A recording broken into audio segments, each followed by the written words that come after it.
manusia itu sebenarnya punya watak dasar negatif. Jadi itu ada 5 yang saya ambil dari bukunya Il Principe. Yang pertama apa? Manusia itu tidak tahu terima kasih. Jadi kalian tidak usah menunggu temanmu terima kasih. Saya sudah berjasa kok, teman saya santai diam saja. Atau terima kasihnya rasanya tidak tulus basa-basi. Tidak usah kaget. Manusia itu begitu.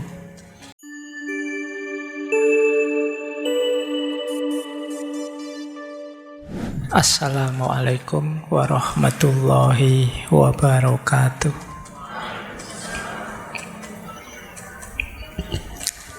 Bismillahirrahmanirrahim. Alhamdulillahi rabbil alamin.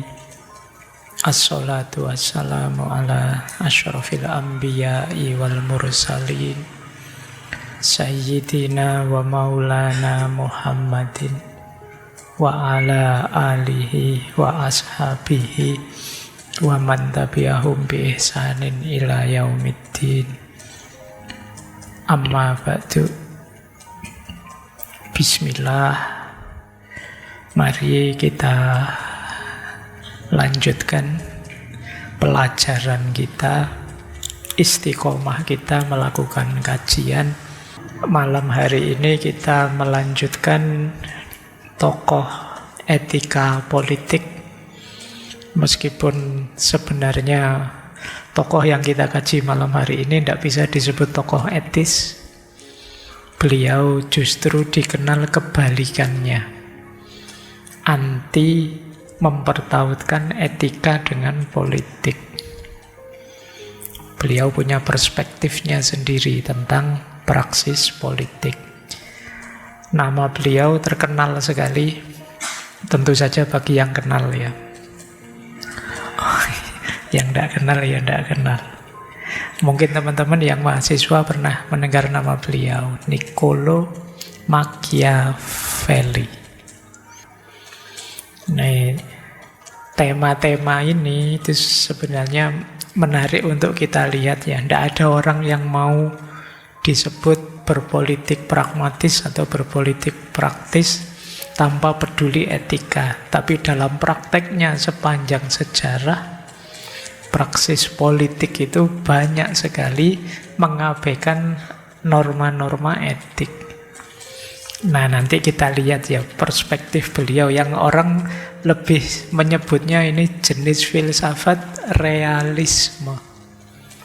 Jadi realisme itu yang dasarnya kenyataan. Saya sering membagi filosofi hidup itu seperti ini. Nanti kalau teman-teman belajar filsafat coba dicek ya, gagasan-gagasan filsafat itu jenisnya apa. Dalam catatan saya, filsafat itu ada yang jenisnya ideal. Seperti minggu lalu kita belajar Aristoteles, itu jenis filsafat idealisme. Idealnya begini loh. Bagusnya begini loh, yang benar itu begini loh, yang seharusnya seperti ini loh. Itu namanya filosofi hidup yang dasarnya idealnya.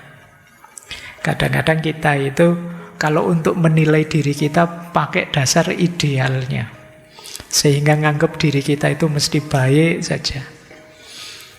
Nah, banyak ya sebagian besar filosof sebenarnya ya cara berpikirnya yang pertama ini idealnya, yang seharusnya. Tapi nanti ada filosof yang dasar filsafatnya adalah kenyataannya. Faktanya memang begini. Nah, nanti termasuk Machiavelli yang kita bahas malam hari ini itu beliau lebih banyak melihat kenyataannya. Jadi ya memang begini mau apa. Kadang idealnya sih luar biasa, tapi ya kenyataannya bisa kebalikannya. Nah, yo idealnya misalnya ada yang bilang kita itu yo bangsa timur yo ramah tamah, unggah-ungguh, menghargai kemanusiaan dan lain sebagainya. Itu kan idealnya. Kenyataannya bisa kebalikannya. Atau bisa sudah mulai ada pergeseran-pergeseran. Nah, ini jenis kedua. Nanti ada lagi yang berfilsafat tentang hidup, dasarnya bukan idealnya atau kenyataannya, tapi biasanya. Biasanya begini. Nah, mahasiswa kalau ingin sukses itu biasanya begini. Overthinking itu cara mengatasinya biasanya begini. Itu namanya dasarnya biasanya. Kalian mungkin sering problem solving dengan dasar biasanya. Menyelesaikan masalah dengan pedoman biasanya saya begini. Nah, ini juga jenis filsafat. Beberapa filosofi kontemporer yang mungkin isinya jenis-jenis tips atau trik, cara ini, cara itu biasanya dasarnya biasanya. Biasanya itu mungkin sebagian benar, sebagian tidak relevan, tidak cocok. Biasanya sih. Kalau ingin jadi anak baik, lakukan ini. Itu biasanya dasarnya biasanya. Di orang lain rumus ini bisa tidak manjur, tapi di banyak orang manjur. Itu namanya biasanya. Yang terakhir ini paling berat. Yang dasarnya pokoknya. Pokoknya kudu ngene. Nah, itu tidak bisa didebat. Cirinya pokoknya itu tidak bisa dibantah, tidak bisa didebat, tidak boleh dipertanyakan. Pokoknya. Ada juga banyak filosofi-filosofi yang dasarnya pokoknya. Jenis-jenis nalar yang agak ideologis yang tertutup itu banyak yang model pokoknya. Wis pokoknya. Kenapa kok rajin sekali ikut ngaji filsafat? Wis pokoknya ngaji saja. Itu pokoknya namanya. Kamu tidak punya argumen. Tapi kalau jawabanmu biasanya saya memang hadir. Kalau hadir rasanya tidak enak. Itu biasanya. Nanti mungkin ada yang kenyataannya. Ya mau gimana lagi, memang faktanya seperti ini ya, itu kenyataannya. Ada yang idealnya. Kalau idealnya itu ya biasanya pakai argumen, pakai dasar, pakai alasan, pakai dalil. Itu idealnya. Nah, kita posisikan ya Machiavelli malam hari ini, itu beliau berfilsafat dengan dasar dua yang tengah, antara kenyataannya dan biasanya. Jadi bukan idealnya. Kalau kita punya tema-tema seperti di Aristoteles kemarin, ya harusnya saling menghormati, menghargai, harus begini gitu. Itu kan idealnya. Faktanya orang berpolitik itu seperti ini. Dan itulah yang dibidik oleh Machiavelli. Jadi malam hari ini tidak boleh baper ya. Isinya agak nyelekit. Banyak orang tidak setuju pasti. Tapi beliau ingin bilang, loh, politik memang kenyataan dan biasanya begitu yang dilakukan oleh orang-orang. Kalau ingin menang, ingin sukses, ingin unggul di dunia politik. Jadi malam hari ini mungkin saya ngomong teori dari Machiavelli ya.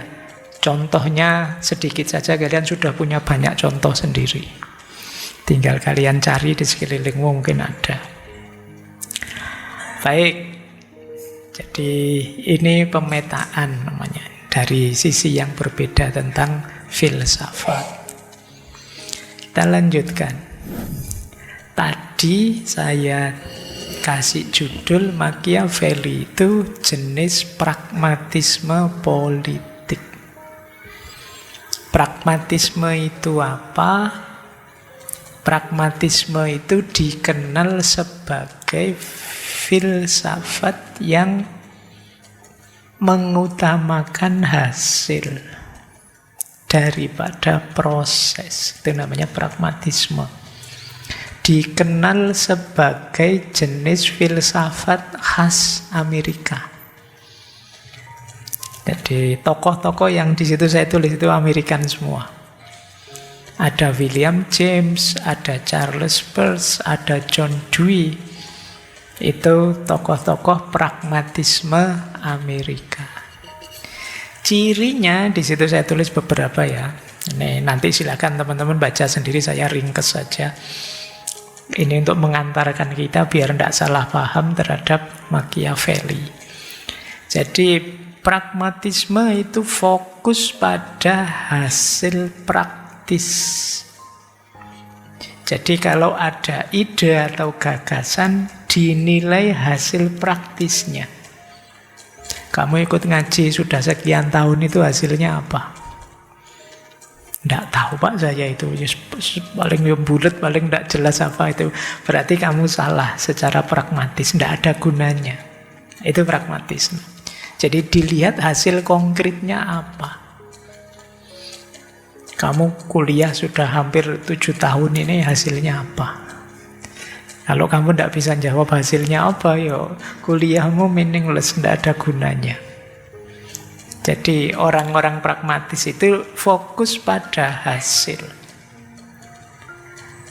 Yang kedua, orientasi mereka itu solusi dan tindakan yang konkret, tidak sekedar teori. Tidak ada gunanya teori bulat, ruwet, ndaki-ndaki, tapi tidak ada actionnya, tidak ada perubahan yang dilakukan, tidak ada tindakan konkretnya. Ngomongnya panjang lebar, tapi dari sekian banyak yang Bapak jelaskan itu yang sudah Bapak jalankan mana? Belum. Ya kita belajar bersama ya. Itu bagi orang pragmatis lah, apa gunanya?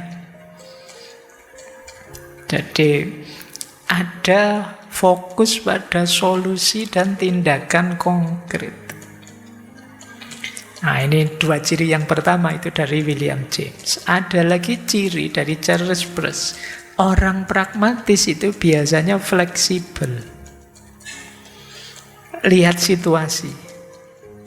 Oh, kalau dosen ini saya harus rajin belajar biar nilai bagus. Nah, kalau dosen ini harus sering ke rumahnya bawa buah 5 kilo atau 6 kilo. Nanti nilainya bagus. Oh, kalau dosen yang ini itu harus agak banyak tanya karena beliau senang dengan ini. Namanya pragmatis. Kamu cari, oh untuk situasi ini harus begini, situasi ini harus begitu. Jadi orang pragmatis itu bisa fleksibel merespon situasi. Jadi kadang-kadang rasanya kayak kamu kok mencela-menceli. Enggak, ini bahasanya jangan mencela-menceli, terlalu kasar. Saya lebih pragmatis. Kalau ada maunya ini ya saya melakukan ini, tapi itu ganti maunya beda lagi. Nanti sama siapa ngomongnya bagaimana, sama yang lain ngomongnya bagaimana, demi tujuan tertentu. Itu namanya pragmatis. Oke. Baik, nanti kata Charles Peirce lagi, orang pragmatis itu menilai berdasarkan konsekuensinya. Sama kayak tadi ya, konsekuensinya apa yang dilakukan ini. Baru baik kalau kelihatan hasil baiknya. Kemudian kata John Dewey, ujiannya ide itu dalam pengalaman. Bolehlah kalian berteori tinggi-tinggi, berteori rumit-rumit, tapi coba dicek efektivitasnya dalam pengalaman. Jalan begitu enggak? Kalau enggak ya teorimu enggak realistis, enggak pragmatis.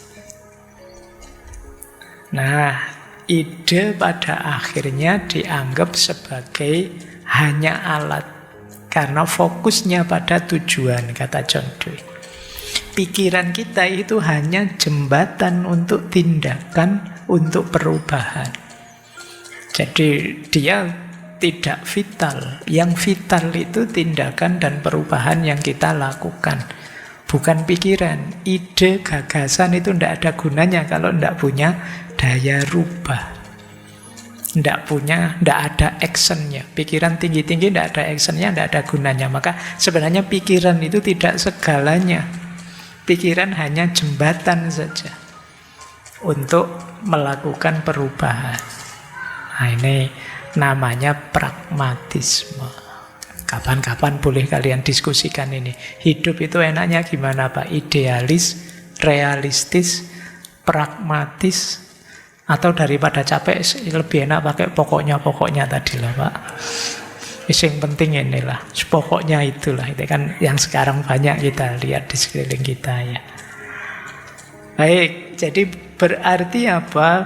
Pragmatisme politik itu berarti praksis politik yang lebih fokus pada hasilnya.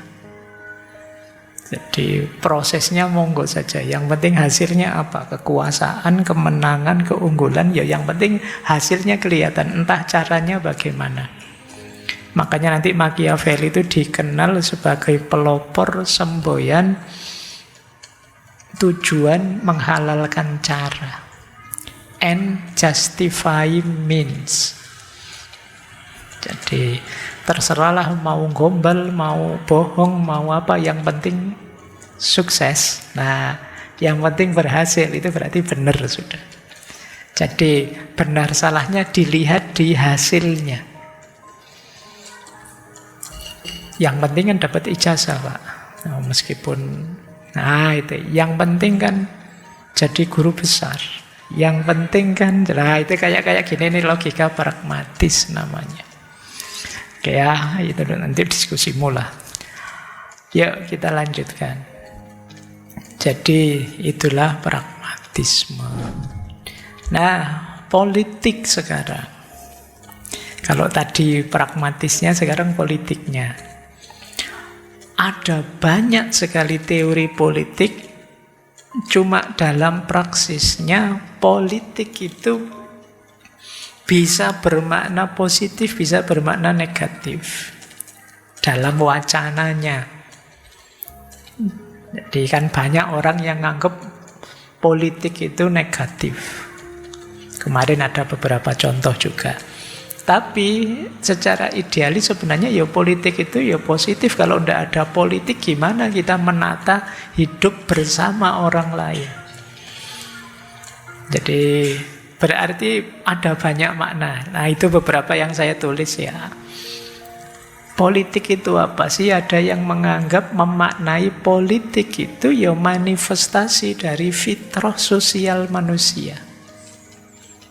Jadi dengan adanya politik maka hidup sosial jadi tertib. Nah ini makna yang positif ya. Dia adalah arena dari kecenderungan atau fitrah alamiah manusia yang makhluk sosial. Kita itu, ini Aristoteles minggu lalu kan, kita itu makhluk sosial. Nah untuk hidup bersama perlu penataan. Untuk bisa penataan ya berarti harus ada politiknya. Kalau di Aristoteles kemarin tata kotanya. Gimana kita mengelola hidup bersama. Nanti ada yang memaknai politik itu arena kebaikan bagi individual. Jadi politik itu adalah wadah kita untuk mengekspresikan diri kita dalam kebaikan-kebaikan.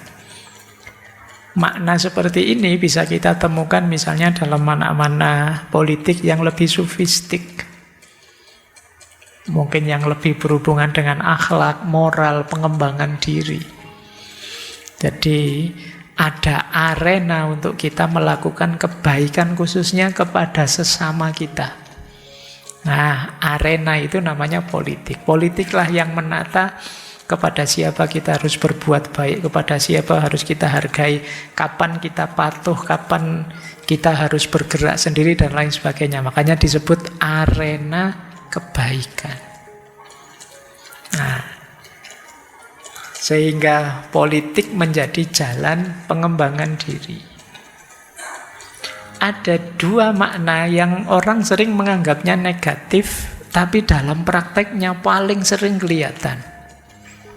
Ini dua makna yang terakhir, yaitu makna politik sebagai arena perebutan kekuasaan. Jadi politik adalah ihwal siapa menguasai siapa.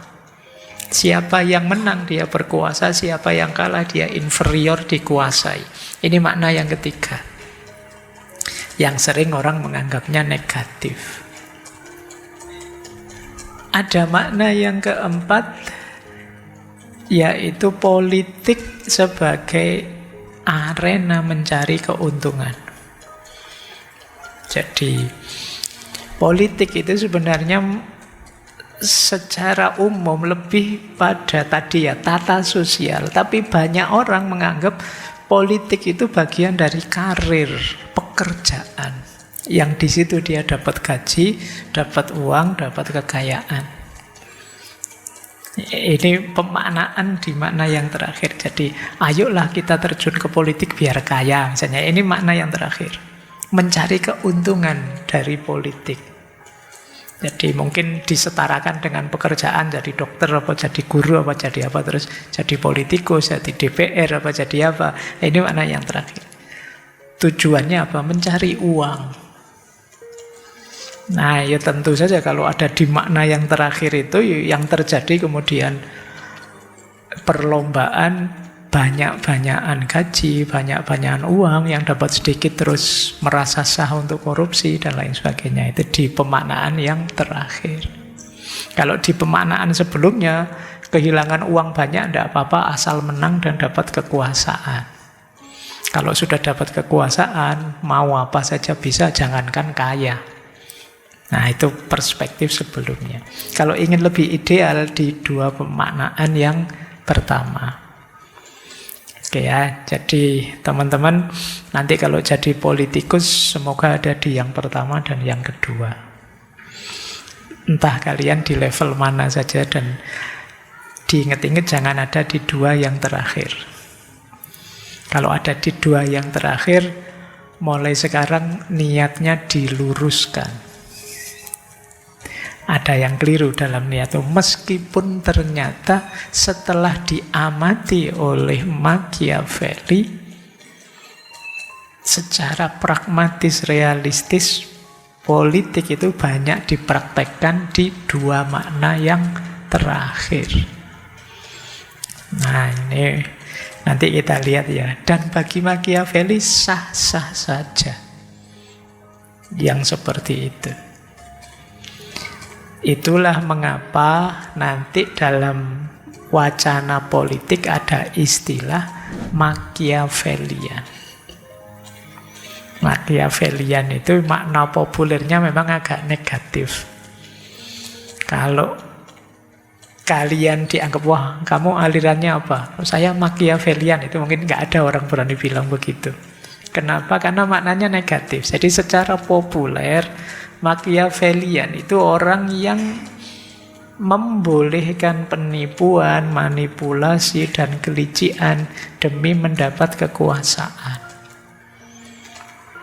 Atau orang yang tidak peduli prinsip moral dan etika saat mengejar kekuasaan dan tujuan politik. Ini namanya Machiavellian. Makanya kalian jangan bangga kalau ada, wah kamu pinter sekali, aliranmu Machiavellian menurut saya. Itu sebenarnya sedang melecehkanmu itu kalau ada yang bilang begitu. Secara populer ya, meskipun nanti pikiran-pikiran beliau bisa kita analisis lebih dalam, tapi makna populernya itu dalam wacana politik.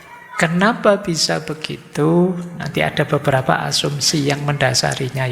Kalau filosof itu kan tidak asal ngomong, beliau punya argumen juga. Meskipun argumen-argumennya dasarnya tadi ya, kenyataannya atau biasanya. Itu yang terjadi. Baik, kita lanjutkan. Semoga dari sini sudah mulai kenal medannya ya. Tadi sudah saya kenalkan apa itu pragmatisme, seperti apa hierarki wacana politik, apakah itu untuk fitrah sosial atau jangan-jangan hanya mengejar kekuasaan dan lain sebagainya. Saya awali dari sini untuk memahami pikirannya Machiavelli. Asumsi-asumsi beliau tentang manusia. Jadi kata beliau, manusia itu sebenarnya punya watak dasar negatif. Jadi itu ada 5 yang saya ambil dari bukunya Il Principe. Yang pertama apa? Manusia itu tidak tahu terima kasih. Jadi kalian tidak usah menunggu temanmu terima kasih. Saya sudah berjasa kok, teman saya santai diam saja. Atau terima kasihnya rasanya tidak tulus basa-basi. Tidak usah kaget. Manusia itu begitu. Sebagian besar ucapan terima kasih itu banyak yang formalitas dan basa-basi. Kalau nggak percaya kalian boleh neliti. Ayo kalau kalian bilang atau nulis WA ada temanmu ngapain, memberitahu atau apa terus makasih ya atau TRM KSH itu mesti basa-basi. Nggak serius, terima kasih. Jadi karena manusia lebih cenderung egois. Egois itu yang dipikirkan yang penting aku untung, yang penting aku enak ya sudah. Jadi nggak usah kaget kalau kalian rasanya banyak orang, saya sudah berbuat baik kok dia tidak terima kasih. Wajar. Kalau versinya Machiavelli, kita juga tidak usah mengambil hati. Ya kayak begitu manusia itu. Yang kedua apa? Selalu mengambil perspektif yang menguntungkan dirinya. Selalu mencari keuntungan untuk dirinya. Iyalah di ceramah-ceramah mungkin ya kita diminta ayo mengutamakan saudara kita, ayo ndak, tetap mikir mengutamakan diriku. Kalian yang tadi datang awal, opo mikir saya tak nyari tempat yang ndak enak biar teman yang lain dapat tempat enak, ndak kan? Tetap yo aku yang enak, yang lain ya salah dhewe teko keri, kan mesti begitu. Dalam hal apapun pasti kalian masuk warung kan tetap saya tak milih tempat yang tidak nyaman sajalah biar yang nyaman untuk yang akan datang, pasti tidak begitu. Ya kita tetap nyari yang menguntungkan saya. Jadi dalam hidup mungkin kita sering mengalami banyak dilema. Ini apa itu ya? Pasti yang kita pilih yang paling menguntungkan aku. Bahkan diam-diam kita punya pandangan kalau ada orang kok sejak awal memberi keuntungan pada orang lain, kita menyebutnya kamu konyol, kamu bodoh, kamu tidak pintar, mesti begitu.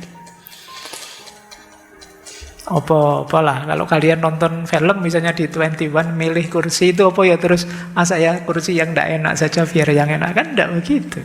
Berarti memang fitrahnya orang itu nyari yang menguntungkan dirinya. Jadi tidak usah kamu marahi kalau ada orang kok nyari untungnya sendiri. Meskipun dalam skala yang besar dan luar biasa. Kita sendiri juga sering begitu kok. Dan itu natural, kata Machiavelli. Wajar saja orang mencari keuntungan untuk dirinya. Tapi kan nanti ada problem apa? Kalau secara natural begitu apa boleh kemudian dengan nabrak nilai-nilai moral dan lain sebagainya. Nah itu problem selanjutnya. Tapi secara fitrah orang itu selalu akan mencari yang menguntungkan dirinya. Kemudian yang ketiga, suka menyembunyikan sesuatu. Dalam rangka apa? Keuntungan dirinya. Apakah yang disembunyikan itu rahasia dirinya, atau yang berkenaan dengan temannya, atau tentang apa saja yang kamu sembunyikan, itu biasanya demi keuntunganmu. Ada tidak kalian nyimpen file-file yang tidak boleh dilihat orang di HP-mu? Kamu sembunyikan kan? Dalam rangka apa? Biar kamu untung. Karena kamu tahu kalau ketahuan orang lain, rugi besar kamu. Mungkin nama baikmu, mungkin bisa macam-macam. Jadi manusia itu makhluk misteri. Maksudnya apa? Sering menyembunyikan sesuatu. Bukan misteri dalam arti susah dipahami. Dia itu suka menyembunyikan banyak hal demi apa? Keuntungannya. Termasuk dalam aspek menyembunyikan itu, manusia itu nanti dimaknai oleh Machiavelli suka pencitraan. Sebenarnya saya tidak begitu sih, tapi kalau saya tampilnya tidak seperti itu, nanti orang tidak percaya dengan saya. Nah, itu ada yang dia sembunyikan. Jadi kalau ada orang pencitraan itu bagi Machiavelli natural, alami. Tidak masalah. Kita juga pencitraan kok. Setiap orang ingin mencitrakan dirinya sebagai ini, sebagai itu, kata Machiavelli. Mencitrakan itu kan berarti aslinya tidak begitu, kita tampakkan begitu. Kalau pas dilihat banyak orang, wah, sholatnya khusyuk sekali, lama sekali. Begitu di kamar kos sendirian, wah, versi kilat. Langsung bablas pokoknya. Itu kan jenis pencitraan juga. Jadi ciri ketiga manusia. Jadi beliau cenderung melihat manusia itu sebagai sisi makhluk yang negatif. Kemudian manusia itu makhluk yang, ya kalau ini natural juga, segera ingin lepas dari bahaya. Tidak kerasan kalau tidak enak, tidak nyaman. Makanya agama itu mengajarkan kita untuk berkorban lah, untuk tirakat lah, dan lain sebagainya. Itu sebenarnya kan melawan fitrah negatif ini. Melawan ciri kita yang negatif, yang tidak betah, tidak enak itu. Kadang-kadang demi merasa nyaman, ya hal-hal baik, hal-hal bermoral kita tabrak saja. Pingin enak. Nah itu cirinya manusia. Dan yang terakhir, manusia itu tamak. Ingin dapat banyak. Kalau bahasa Al-Quran, alhaakumut takasur. Jadi tidak cukup hanya ini, nambah lagi, nambah lagi. Sampai mati ya kita tetap ingin terusin. Kalau sudah senang sesuatu itu biasanya terus dikoleksi sebanyak-banyaknya. Ya alhamdulillah kalau pas yang negatif, yang positif, kadang yang negatif juga kita koleksi sebanyak-banyak.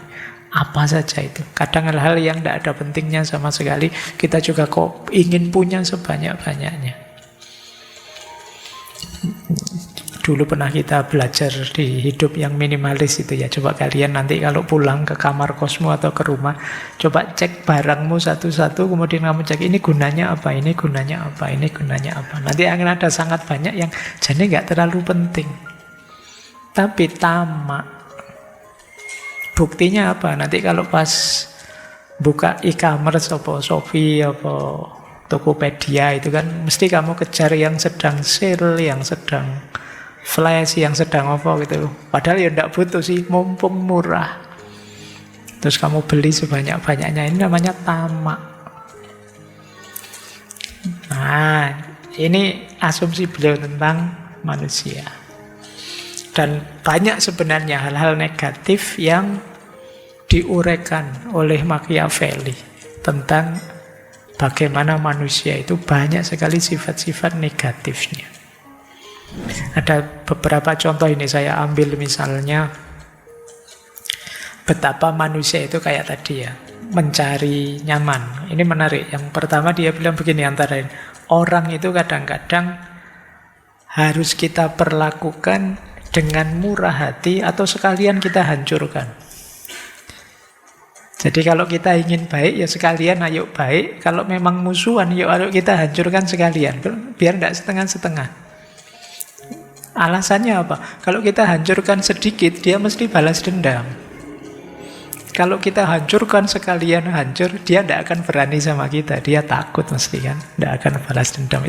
Itu cara berpikirnya beliau. Jadi kalau punya musuh, ya lawan sehabis-habisnya, nanti dia takut sama kita. Kalau sudah takut sama kita, ya dia tidak akan berani berpikir balas dendam. Ini mungkin yang dipakai ya film-film yang psikopat itu kan, kita lihat orangnya saja takut karena saking kejamnya. Jadi kalau mau murah hati, ya murah hati sekalian. Kalau mau bermusuhan, ya bermusuhan sekalian. Jangan tanggung-tanggung. Nah itu gaya beliau. Karena wataknya manusia itu, kalau dia merasa masih dalam jangkauannya, dia akan melakukannya, termasuk melawan kita. Mungkin kalau kita mukulnya kecil itu lawan kita merasa, alah cuma kayak gini tidak sakit, ayolah tak lawan, kan mungkin gitu. Tapi kalau sangat hancur kita tidak berani. Ini cara berpikir dia. Cuma jangan dipraktekkan ya. Saya khawatirnya nanti ngaji kayak gini dipotong bagian ini saja. Terus menurut Pak Faiz nanti gitu. Mana Machiavelli-nya hilang, itu dianggap menurut saya itu sudah. Oke, ya semoga nanti yang posting juga ngasih caption yang pas lah biar tidak negatif efeknya ya. Nah, kalau yang bawah itu bukti bahwa manusia itu tamak. Kata Machiavelli yang paling penting itu gimana caranya kita tidak mengambil harta bendanya orang lain. Kenapa? Orang itu biasanya jauh lebih melekat pada kekayaannya, bahkan dibandingkan pada keluarganya. Jadi kalau dalam bahasa Jawa ada pepatah, dulur apa duit, meleh duit. Jarang orang milih dulur, mesti lebih banyak yang milih uang. Makanya kalimatnya agak nyelkit itu yang di quote itu. Yang paling penting, mari kita menahan diri tidak melepas, tidak merampas harta bendanya orang lain. Karena orang itu lebih cepat melupakan kematian ayahnya daripada kehilangan warisannya. Jadi maksudnya apa? Ayahnya meninggal dia sedih. Tapi sedihnya paling singkat, tidak lama. Tapi kalau kehilangan warisan, sedihnya lama banget. Jauh lebih lama meratapi warisan daripada meratapi kematian ayahnya. Maka jangan disenggol ini. Jadi ini nasihat sebenarnya kan untuk sang pangeran. Jadi nanti kalau jadi pimpinan, sensitif kalau kamu nyenggol kepemilikan. Itu mesti demo, mesti ngamuk kalau urusan harta disenggol. Kamu harus bisa bikin trik gimana caranya mereka tidak merasa diambil haknya. Karena manusia itu punya watak tamak. Mungkin dizolimi kayak gimana pun dia masih santai. Tapi begitu kepemilikannya diambil baru dia gerak. Karena wataknya manusia tamak. Baik, itu salah satu ilustrasi cara berpikir beliau. Kita lanjutkan ya. Kalau tadi asumsinya tentang manusia, sekarang asumsinya tentang politik. Sebenarnya kata beliau, politik itu kan hanya berkaitan dengan satu hal dalam prakteknya selama ini, yaitu apa? Memperoleh kekuasaan atau mempertahankan kekuasaan. Nah ini misalnya kalian praktekkan, coba sekali-sekali kalian teliti semua berita politik, itu sebenarnya tentang dua hal. Memperoleh kekuasaan atau mempertahankan kekuasaan. Sekali-sekalilah kalian nanti baca tabloid atau majalah yang politik ya. Nanti kamu kasih tanda, oh ini tentang memperoleh kekuasaan. Nah, kalau ini ingin mempertahankan kekuasaan. Kalau ini pasti di antara dua itu, kata Machiavelli. Tidak mungkin lepas dari itu. Lupa kalau ada tentang moralitas, tentang agama, spiritualitas, dan lain sebagainya. Kata Machiavelli itu tidak ada hubungannya dengan politik. Kalau masuk dunia politik biasanya dipolitisasi. Dijadikan alat oleh politik untuk memperoleh kekuasaan atau mempertahankan kekuasaan. Jadi pokoknya tentang dua hal ini saja politik itu.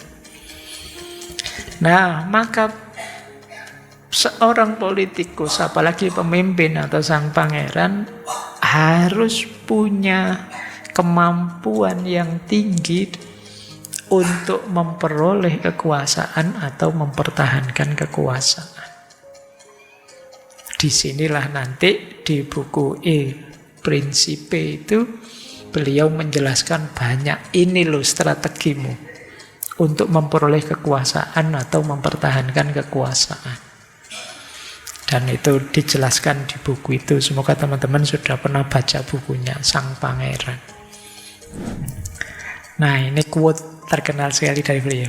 Politics has no relation to moral.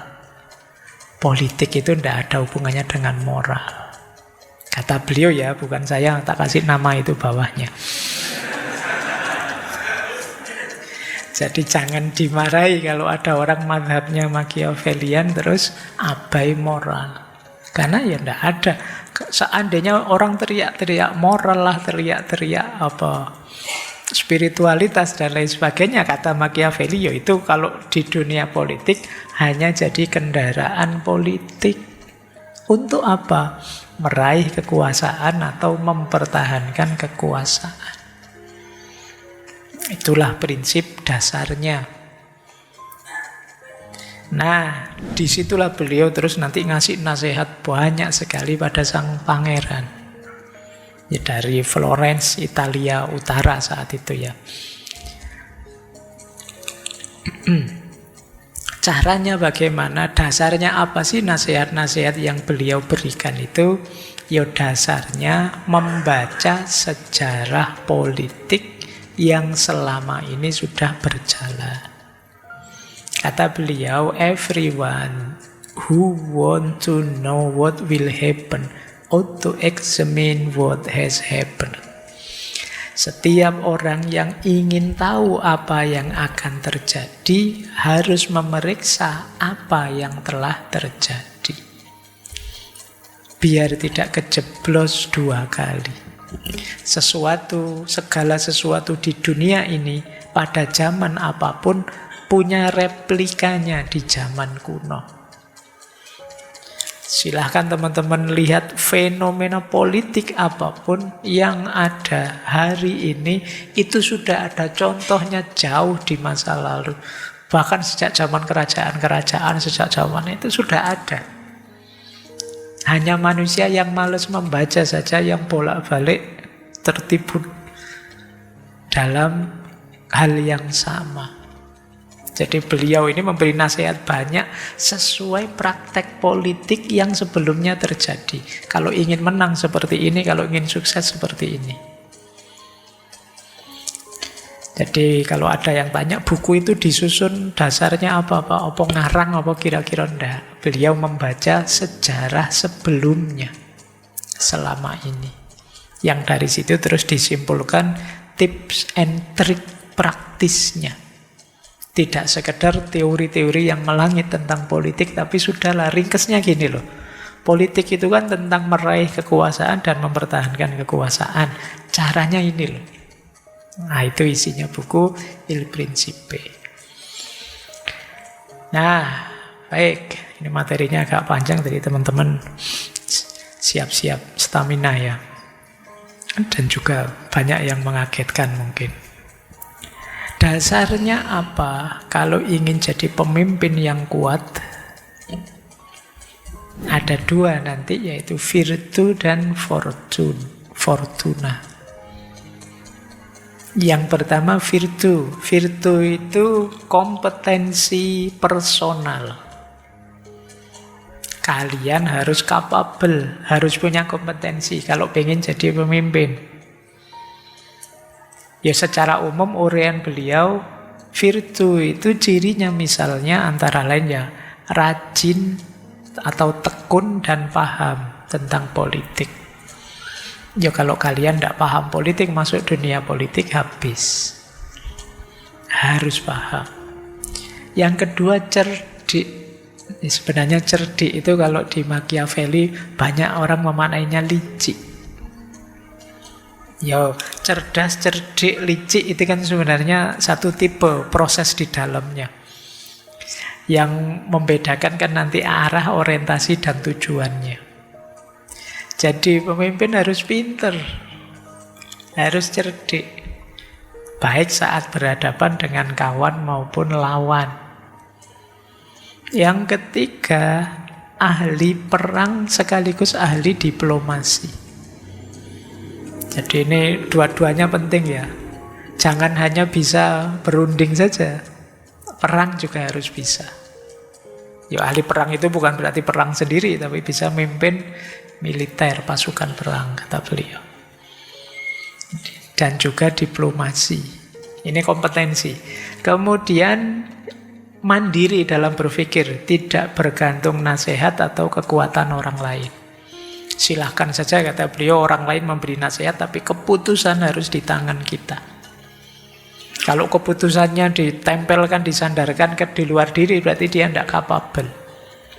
Yang lain memberi masukan saja, keputusan di tangan kita. Kemudian yang keempat, punya kekuatan dan karisma. Karisma itu mungkin lebih dekat ke kewibawaan. Yang membuat ditakuti, yang membuat dipatuhi. Jadi pertama-tama kalau ingin jadi pemimpin politikus yang hebat, punyalah kompetensi namanya virtu. Ya, kalau tidak punya ini berat. Kalian nanti berlaga di ranah politik, berarti apa? Belajar. Kata Machiavelli. Kalau sudah virtu beres, harus jeli membaca fortuna. Ayo, kayak kalau sepak bola itu loh kan ada sering kayak kita istilah Dewi Fortuna. Nanti di bukunya juga disebut Fortuna itu feminin, perempuan. Kalau virtu itu di dalam diri, fortuna di luar diri. Situasi-situasi tidak terduga.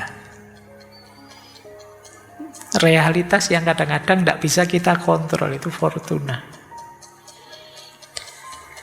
Ya tidak hanya dalam sepak bola, ya di semua arena bisa ada fortuna. Saya tidak tahu nanti jagomu Belanda atau Inggris. Nanti malam ya, timnas pusat itu. Baik, yuk kita lanjutkan. Ya nanti fortunanya ada di siapa kita tidak tahu ya. Nah, fortuna ini penting. Kalian sepinter apapun, tapi tidak mampu merespon fortuna, tetap kalah. Jadi harus jeli mampu membaca situasi.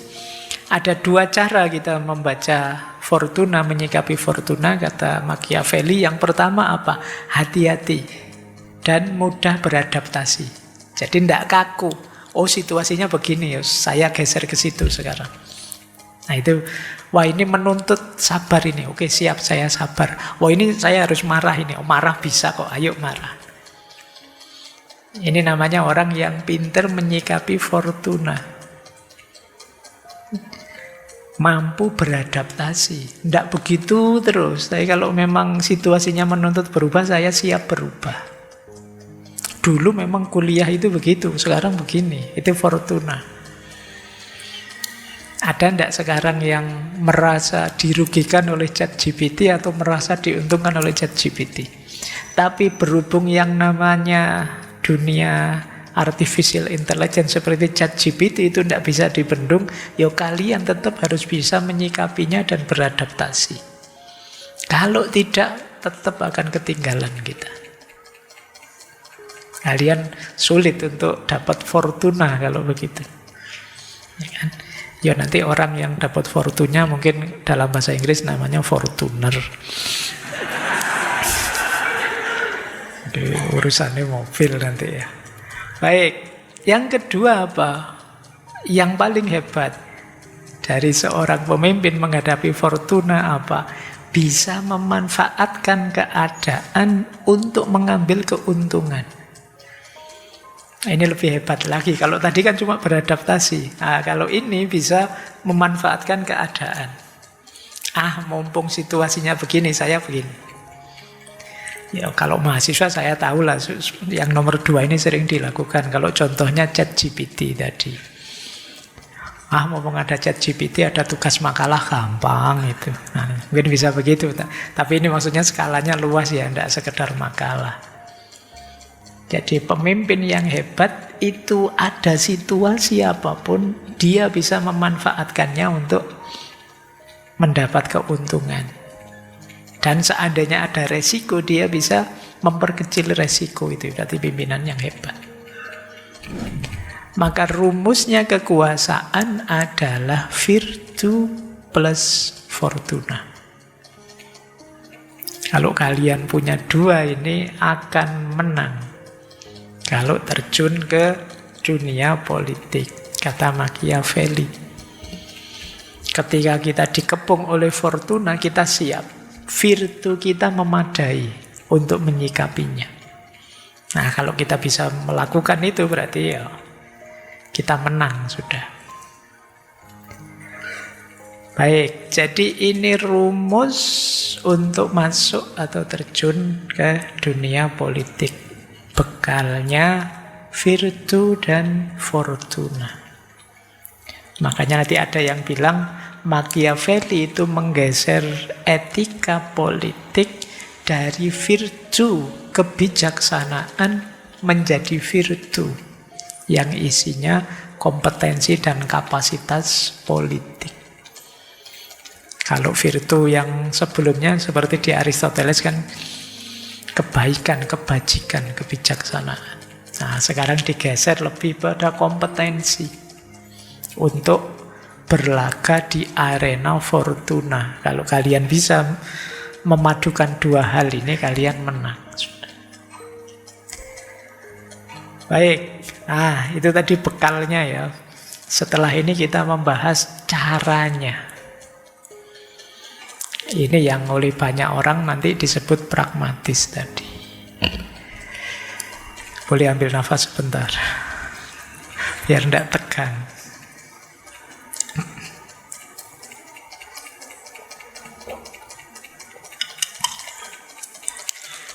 Kita awali ya dari beberapa isu yang beliau sampaikan.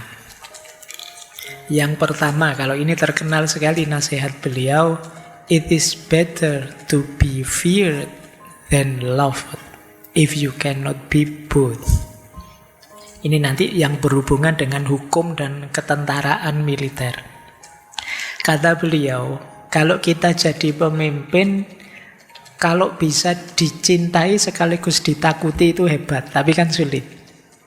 Kalau harus milih, dicintai atau ditakuti, kata Machiavelli, pilihlah ditakuti. Orang takut itu tidak mungkin berani menyerang kita, mengkhianati kita, nabrak kita. Tapi orang mencintai banyak yang mengkhianati.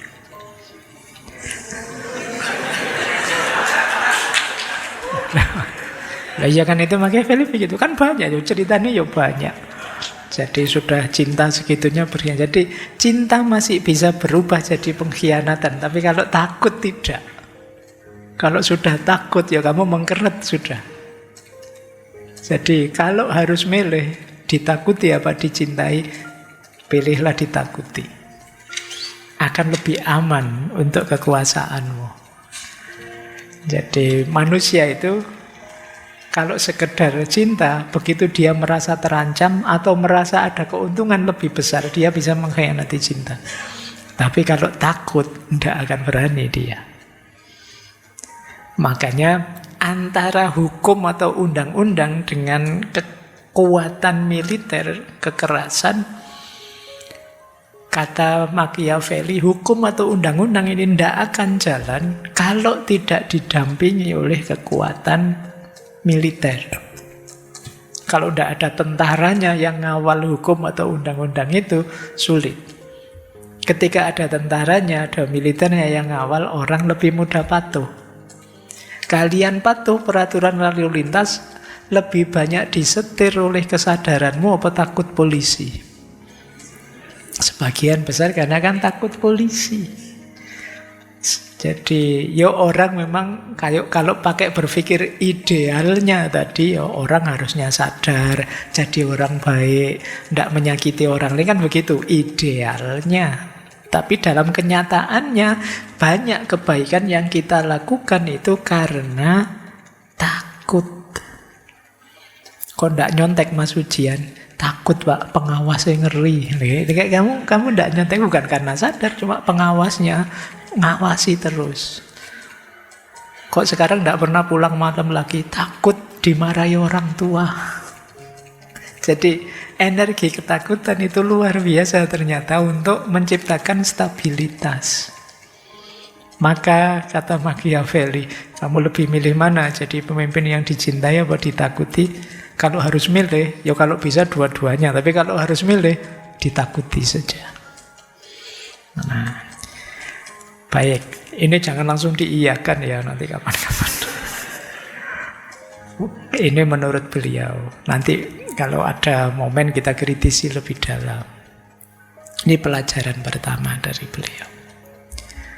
Pelajaran kedua, kalau ini milih murah hati apa pelit atau kikir.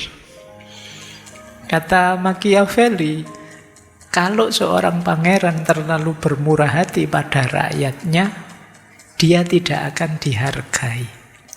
dan bahkan hanya akan menyebabkan keserakahan untuk mendapat lebih banyak.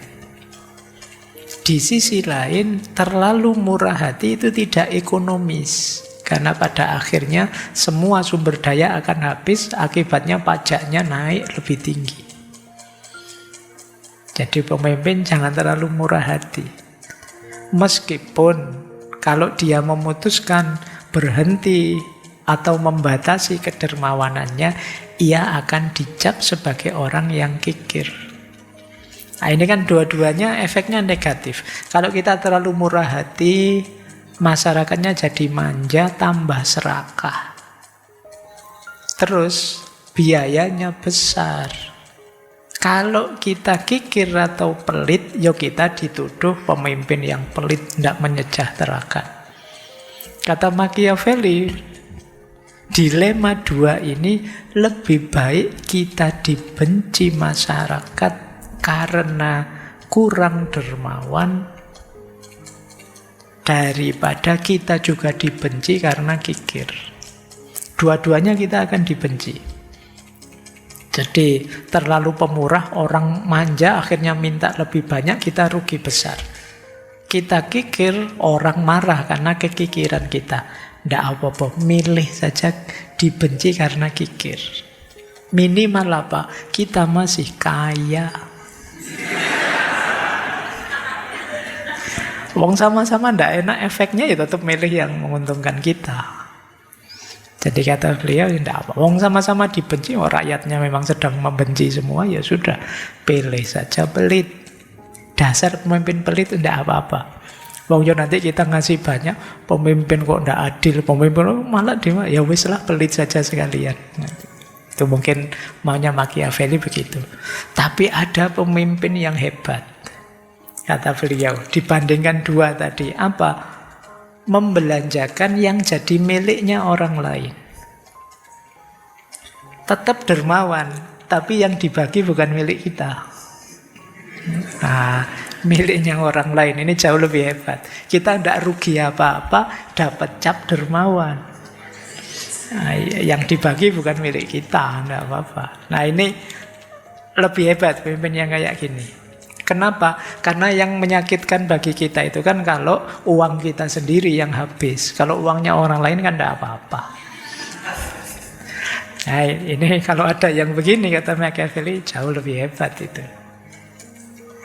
Baik, ini lagi-lagi perlu pembahasan panjang ya, tidak bisa tiba-tiba kita ambil semua. Tapi dalam prakteknya banyak yang seperti ini.